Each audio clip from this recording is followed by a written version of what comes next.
Cardiac sound के लिए हम क्या करते हैं, इसी तरह ये करके हम फिर S1 S2 साउंड को हम लिसन करते हैं। सही है। इसके साथ ही हम फिर रेस्पिरेटरी पेशेंट को बोलते हैं कि डीप ब्रीथ करो, लंबी लंबी सांस, इसी तरह तो chest is clear so it is normal. S1 S2 and respiratory क्या है, नॉर्मल है। फिर हम एब्डोमिनल असेसमेंट करते हैं। एब्डोमिनल असेसमेंट के लिए हम क्या करते हैं, पल्पेशन करते हैं। तो पल्पेशन से क्या है, पेशेंट एब्डोमिन इज सॉफ्ट, सही है, सॉफ्ट है। एब्डोमिनल असेसमेंट में सॉफ्ट है, हार्ड है। एक होता है डिस्टेंडेड।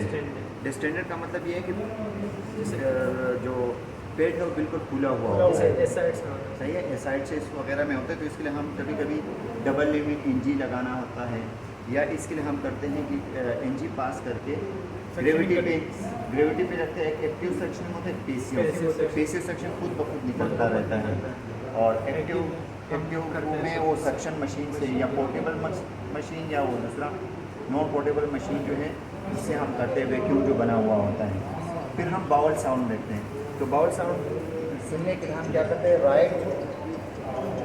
राइट लोअर हाइपोकोंड्रिक रीजन जो एलियक रीजन है, यहाँ पे हम क्या करते हैं, इसी तरह करते हैं। और 1 मिनट के लिए हम देखते हैं, 1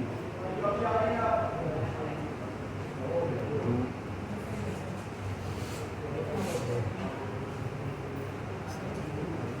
3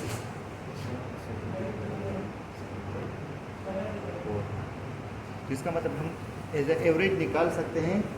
नॉर्मल बाउल साउंड हमारे पास कितने, 5 to 35 है, 3 to 35 या 5 to 35 है। If the patient bowel sound is less than 5, it's mean that this is hypoactive, जो कंस्टिपेशन में ज़्यादातर होता है। If the patient is bowel sound is greater than 35, while assessing on this state के जरिए हम देख लेते हैं राइट लोअर हाइपोकोंड्रिक रीजन में जब इसकी 35 से ज़्यादा होंगे तो इसका मतलब हाइपर एक्टिव है, जो ज़्यादातर डायरियल पेशेंट में ज़्यादातर होता है। सही है। एब्डोमिनल बाउल एब्सेंट हो सकती है, हाँ, एब्सेंट भी हो सकती है, लेकिन ज़्यादातर एब्सेंट तो नहीं, वो भी कंस्टिपेटेड पेशेंट में एब्सेंट होते हैं। ऑब्स्ट्रक्शन में, बाउल ऑब्स्ट्रक्शन में भी एब्सेंट हो सकते हैं बाउल साउंड। इसके बाद कौन सा ऑप्शन है, बाउल साउंड के बाद सर NG PG। हाँ, अगर पेशेंट की हुई यहाँ पर NG वगैरह लगी है, NG नहीं लगी है तो पेशेंट का NG नहीं है तो नॉट एप्लीकेबल लिखते हैं। अगर पेशेंट को NG लगी, NG का मतलब नेजो गैस्ट्रिक, यहाँ से नली लगा होता है, ओरल बाय माउथ। फिर हमारे पास पेक ट्यूब है, पेक ट्यूब यहाँ से, सही है, परक्यूटेनियस एंडोस्कोपिक गैस्ट्रेक्टोमी वगैरह लगा होता है। जिजोनोस्टमी भी होती है, NJ वगैरह, जिजोनोस्टमी भी इधर लगी होती है, जिजेनम में इसकी सिंस अटैचमेंट होती है। तो जस्ट फॉर अगर इन लोग के ओरल या नेजल एयरवे का कोई प्रॉब्लमेटिक हो तो हम यहाँ से फिर पेशेंट को डाइट वगैरह के लिए यहाँ पे पास कर लेते हैं। ये हो गई, लेकिन इसको नहीं है अप्लाइड तो क्या है, नॉट एप्लीकेबल, नहीं लिखते हैं। इसके बाद कौन सा ऑप्शन है, जेनेटरी यूरिनरी सिस्टम। पेशेंट से बोलते हैं आप पेशाब खुद जाके वॉशरूम जाके पास करते हो, हाँ, तो इसका जेनेटरी यूरिनरी सिस्टम जो है the Spontaneous. Any condom catheter is pass और एनी पॉलिस कैथेटर और सुप्रापीबी कोई चीज़ पास नहीं है, पेशेंट खुद ब खुद यूरिन पास कर रहा है। तो इसका मतलब क्या लिखेंगे, स्पॉन्टेनियस। जेनेटरी यूरिनरी सिस्टम में हमने स्पॉन्टेनियसली लिख लिया। The next step will be musculoskeletal. Musculoskeletal ये है कि पेशेंट को बोलते हैं आप मेरे हाथ पे जोर दो, इस तरफ नीचे की तरफ, हाँ, इसका मतलब +5 है, राइट अपर, ये जोर दो नीचे, इस हाथ से, सॉरी, हाँ, इस हाथ से जोर दो नीचे, हाँ, +5 है, राइट लेफ्ट +5। फिर ये नीचे की तरफ जोर दो, ये भी +5 है, ये भी +5 है, माशाल्लाह, बाबा नोडोवाल। तो +5 मस्कुलोस्केलेटल। और एक्सट्रीमिटीज़ जो है, all the extremities are normal, the strengthen is +5। Pulse हमारे पास पल्सेशन जो है कौन सा, ये रेडियल, राइट रेडियल। अगर हम यहाँ देख लेते हैं, नज़र नहीं आ रहे हैं, हम जैसे ही हाथ लगाते हैं मुझे मिल रहे हैं तो इसका मतलब +2 है। अगर मैं हाथ लगा के रख देता हूँ और टाइम ले रहा हूँ तो +1 है, तो इसके +2 है, राइट। लेफ्ट के क्या है, लेफ्ट भी हमारे पास लेफ्ट +1 है। फिर क्या है, डोर्सोपेडिलिस, ये भी +1 है, ज़्यादातर टूट के +1 आते हैं। फिर क्या है, फिर टेबियल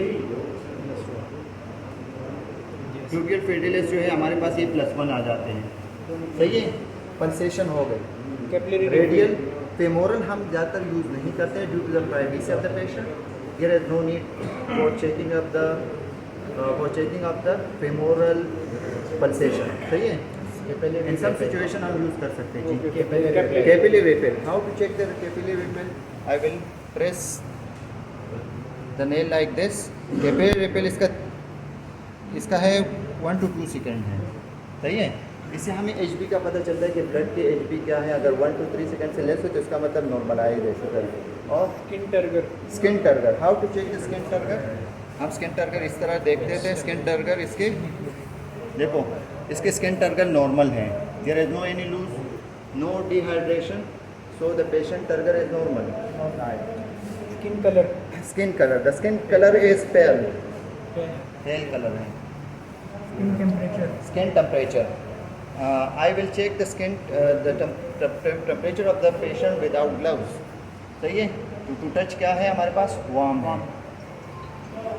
ब्रेडन स्केल को असेस करने के लिए देयर आर 6 कंपोनेंट्स, जिसमें एक्टिविटी है, न्यूट्रिशन है, मोबिलिटी है, फ्रिक्शन, ये सब आते हैं। लेकिन वैसे जो चलता फिरता पेशेंट है इसका हम क्या लिखते हैं? ब्रेडन स्केल 23 है। लेकिन if the Braden scale or score is less than or is equal to 16, so there is higher chances of skin breakdown. सही है, तो इसका 23 हम निकाल रहे हैं। फॉर एग्जांपल के तौर पे 23 है, तो 23 लिख लो। Is there any risk of skin breakdown if the patient Braden scale is 23? No. सही है। प्रिवेंटिव मेजर हम इसको बताते हैं, और एज अ नर्स जो हम भी वो करते हैं, जैसे हाइजीन केयर करना, ओरल केयर करना, वॉशरूम का पास, ये सब चीज़ें, एनवायरमेंटल क्लीनिंग, ये क्या है? These are the preventive care. While administration of the patient, हम यहाँ के सही तौर पे वो स्टॉपर वगैरह लगाते हैं, ये सब चीज़ें these are the preventive care जो हम करते थे और टीच भी करते हैं। फैमिली एजुकेशन जो इसका अटेंडेंट है इसको भी बताया जाता है। सही है। स्किन ब्रेकडाउन हम ऐसे असेस कर लेते हैं the patient is don't have any skin, आपकी कोई सर्जरी तो नहीं हुई, कहीं पर सर्जरी हुई है, कोई ऑपरेशन वगैरह पहले? सही है। एनी स्किन ब्रेकडाउन नहीं है तो इसका हम इंटेक लिखते हैं, INTAC, intake. This is nothing. What is the other option? Peripheral oedema. हम देखते हैं इस तरह, पेरिफेरल एडिमा को इस तरह देखते हैं। एक जनरलाइज एडिमा होता है तो नो है, पेरिफेरल एडिमा में भी नहीं है, तो यहाँ पर है। हाँ, पेरिफेरल एडिमा है। कौन से पे हैं? राइट फुट पे +1 है। राइट फुट पे लोकेशन जो है राइट फुट +1। सही है, +1। ड्रेनेज बेग, इसका ड्रेनेज बेग लगा हुआ है। फॉर एग्जांपल ये वाला है, इसको कवर कर देते हैं। ये ड्रेन बेग लगा हुआ है। सही है। इसी तरह ये पाइप निकला हुआ है। हमारे पास डिफरेंट टाइप्स होते हैं। ये एक्टिव सक्शनिंग पे है, कुछ होता है पैसिव सक्शनिंग पे होती है, लेकिन इसको वोंड को क्लियरली कि ओजिंग वगैरह ना, उससे ये एक्टिव सक्शनिंग पे लगा हुआ है। फिर इसके क्या लिखते हैं? लोकेशन लिखते हैं, कहाँ पर है? एब्डोमेन में लगा हुआ है, तो एब्डोमेन लिखते हैं। फिर इसकी टाइपनेस, टाइप, तो ये कौन से टाइप है? एक्टिव सक्शनिंग है। लोकेशन लिखा है या नहीं?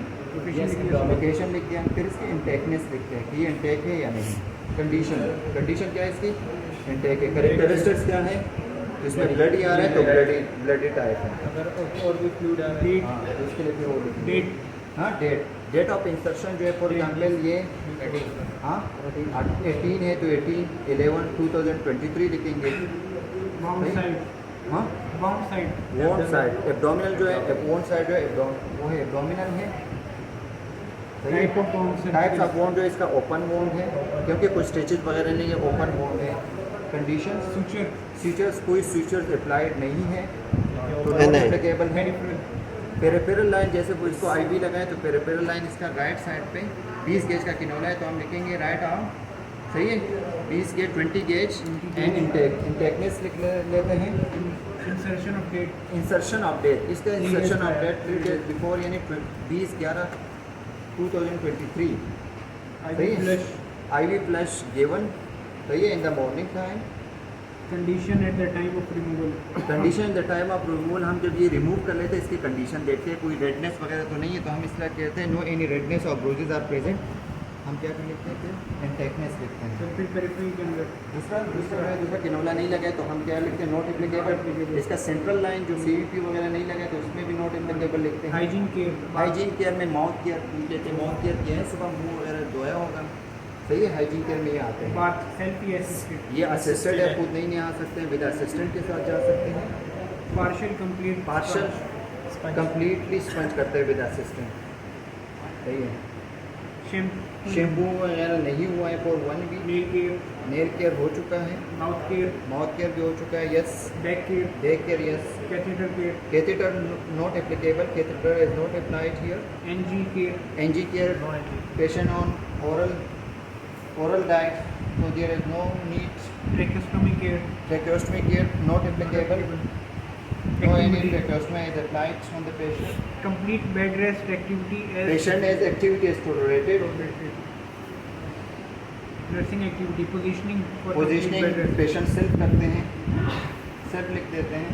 Head of bed elevation between 30 degree। ROM exercise, हाँ, patient Range of motion. actively arm exercise, self active या पैसिव, active। एक्टिव है।